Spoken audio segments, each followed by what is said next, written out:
नमस्कार दोस्तों, मेरा नाम एडवोकेट तरुण खत्री। मैं मेरे चैनल लीगल हेल्प इंडियंस में आप सभी का स्वागत करता हूं।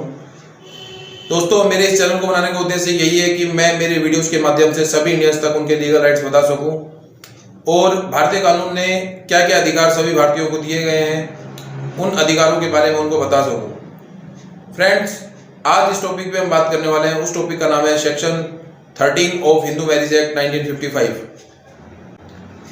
सेक्शन 13 में पूरे प्रोसीजर को बताया गया है कि क्या प्रोसीजर है और क्या कंडीशंस हैं, क्या ग्राउंड्स हैं जिनके बेस पे तलाक माननीय न्यायालय के द्वारा दिया जाता है। तो फ्रेंड्स, अगर आप तलाक से संबंधित जानकारियां लेना चाहते हैं और तलाक के प्रोसीजर को जानना चाहते हैं तो इस वीडियो में बने रहें और मेरे वीडियो को आगे सभी तक शेयर करें जो कि इस इंफॉर्मेशन के बारे में जानना चाहते हैं और इस तरह की जानकारी लेना चाहते हैं। जिनका विवाह हिंदू परंपरा के साथ संपन्न हुआ तो उनके पास दो तरीके हैं डाइवोर्स लेने के लिए। तो दोस्तों, जो तलाक है वह माननीय न्यायालय के द्वारा ही दिया जाता है। किसी भी डॉक्यूमेंट्स के बेस पे या किसी एग्रीमेंट के बेस पे अगर कोई व्यक्ति तलाक लेता है तो वह अमान्य होगा, वह वैलिड नहीं होगा। तलाक सिर्फ और सिर्फ माननीय न्यायालय की डिग्री मिलने के बाद ही वैलिड होगा। उसी तलाक को पूर्णतः तलाक माना जाएगा जिसमें कि माननीय न्यायालय द्वारा डिग्री मिल चुकी है। तो बेसिकली जो डाइवोर्स है वो माननीय न्यायालय के द्वारा दो तरीके से दिया जाता है।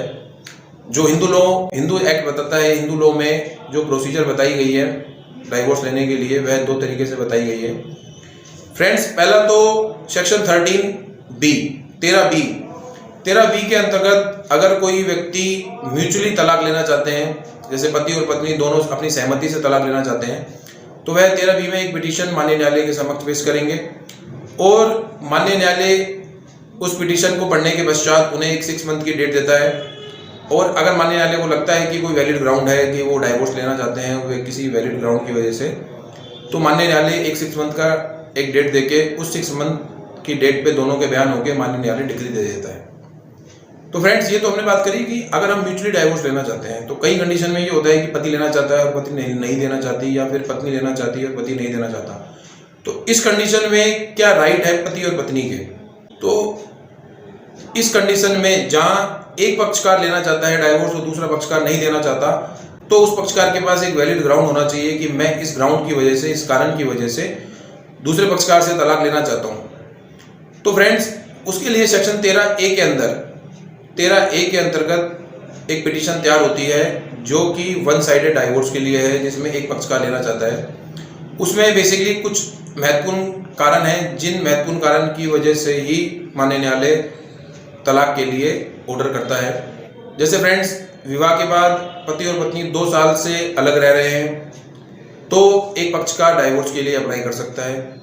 और दूसरा कारण ये है कि जैसे एक पक्षकार ने अपना धर्म परिवर्तन करवा लिया है, हिंदू से मुस्लिम या किसी भी अन्य धर्म में चला गया है, तो भी दूसरे पक्षकार के पास ये अधिकार है कि वह डाइवोर्स के लिए 13A में माननीय न्यायालय के समक्ष पिटीशन फाइल कर सकता है। तीसरा एग्जाम्पल, जैसे कि दूसरे पक्षकार के द्वारा मेंटली या फिजिकली हरासमेंट किया जा रहा है और जैसे कि दूसरे पक्षकार का जो कि तलाक नहीं देना चाहता उसका किसी और के साथ नाजायज संबंध है, या फिर दूसरा पक्षकार अनसाउंड माइंड है, मेंटली वह कैपेबल नहीं है, सोचने की क्षमता नहीं रखता है एक लेवल तक, तो भी एक पक्षकार दूसरे पक्षकार से डाइवोर्स के लिए माननीय न्यायालय के समक्ष पिटीशन 13A में फाइल कर सकता है।